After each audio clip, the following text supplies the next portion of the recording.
Imagine being 12 years old and you're about to have the greatest birthday party that you ever wanted.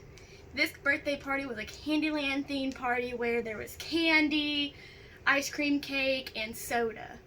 Now, flash forward 2 weeks when you're going to the doctor because you were constantly thirsty and always using the restroom. And the doctor tests your blood sugar and you see that's in the 200s. And the doctor tells you, this means you could be a type 1 diabetic. Hi, my name is Meagan McMillian. I have been a type 1 diabetic for 8 years now, and I will be informing you about type 1 diabetes. Today, my audience will be Gabby, Blair, Kat, and Rose, who is behind the camera. So, according to the JDRF website, type 1 diabetes is an autoimmune disease that occurs when a person's pancreas stops producing insulin, which means that your body is not regulating sugar that you intake on its own. And because of this, diabetics get low and high blood sugar. What low blood sugar is when there isn't enough sugar or carbohydrates in your body, and so your blood sugar goes low for that. Low blood sugar feels like you have pulled an all-nighter and you haven't eaten anything, and so you're very sluggish and all you want to do is sleep.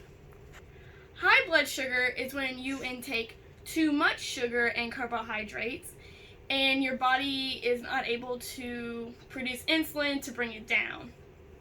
So what high blood sugar feels like is when you drank a extra large cup of coffee, and all that caffeine is doing is making you jittery, having used the restroom a lot. You want to drink more water because you're getting dehydrated.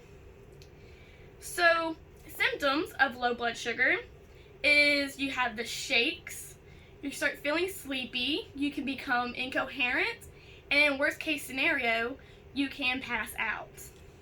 Now for high blood sugar, some of the symptoms are constant urination, extreme thirst, feeling tired, and in the worst case scenario, you can go into a coma.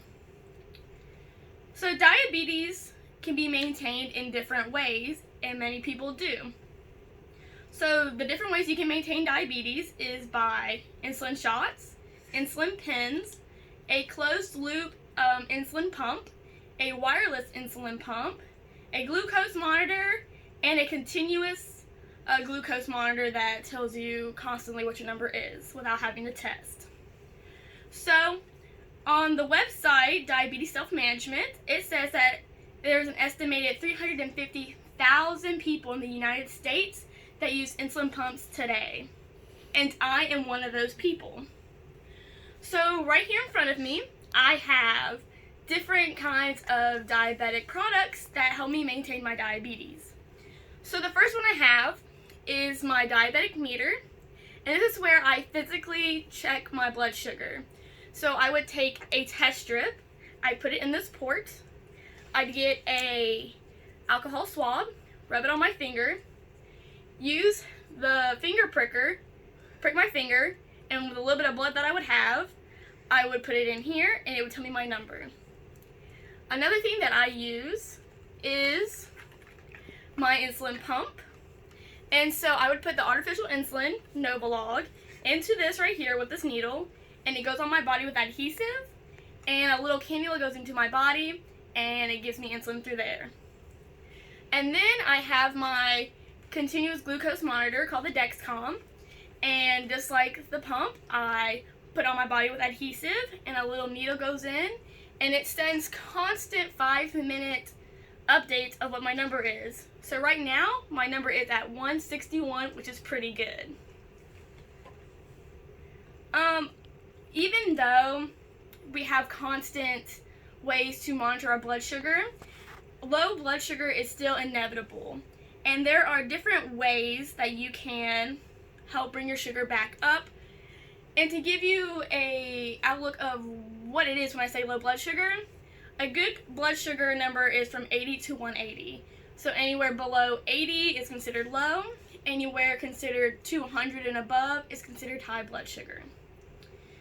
So what I do when low blood sugar occurs is I either have a juice box or juice on hand, fruit snacks, I prefer Mott's because they're easier to eat.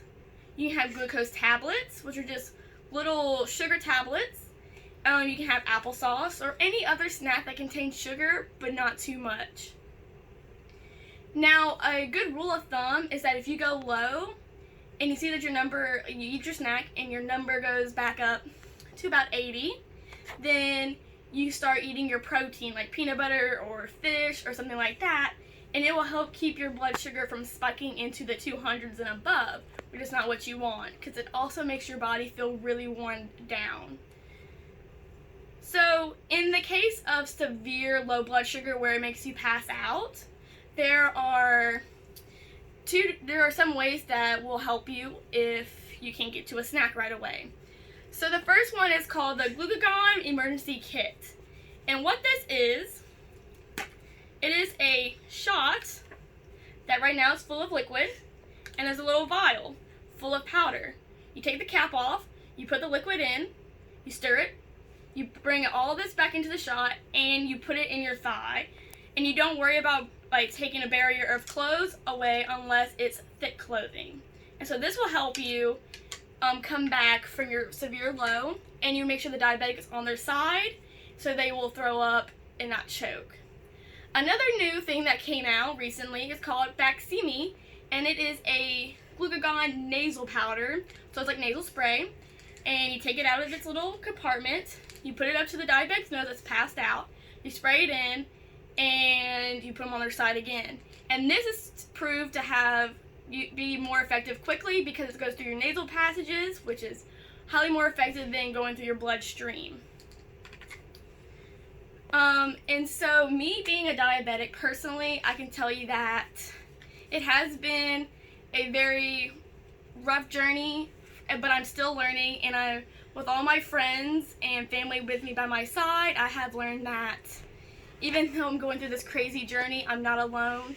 And so I know that there are times where everything will calm down and be very peaceful. And I know that technology nowadays will make diabetes a lot easier on me and everybody else.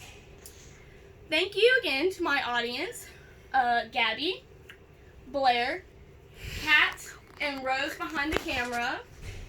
And I will leave you today with a quote I found from Pinterest. A diabetic's body produces insulin like a cow produces rainbows. It just doesn't happen. Thank you.